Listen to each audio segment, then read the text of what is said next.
Il y a quelque chose de singulier en Jésus, quelque chose d'absolument unique. On le dirait possédé par une mission qui crée en lui, entre lui et les autres, une dénivellation de plans si profonde qu'elle suscite malentendu sur malentendu. Scellé au plus profond de son être, ne porte-t-il pas un secret qu'il essaie de laisser transparaître mais qu'il ne peut communiquer pleinement? Écoutons-le un instant en train de parler et d'agir. Aussitôt après son premier enseignement et son premier miracle à Capharnaüm, c'est en vérité sa première manifestation messianique. Marc 1, 21-28. Il se dégage de l'enthousiasme populaire et se retire loin de la foule. Marc 1, 29.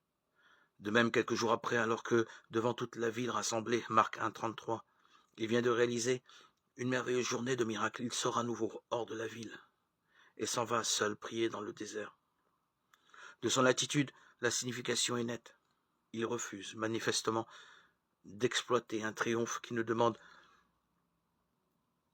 qu'à se développer. Il entend rester tout entier livré à la volonté de son Père. De toute évidence, les disciples, tout comme la foule, sont complètement désarçonnés par ce comportement paradoxal. Simon partit à sa poursuite avec ses compagnons. Et l'ayant trouvé, ils lui disent « Tout le monde te cherche » Marc 1, 36-37. Loin de s'étonner, le Christ riposte par une allusion énigmatique à sa mission. Allons ailleurs, dans les bourgs voisins, afin que j'y prêche aussi.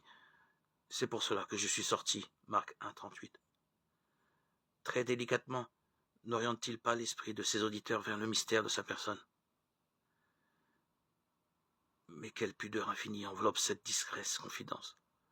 Saint Plein invite à s'ouvrir docilement à la volonté du Maître.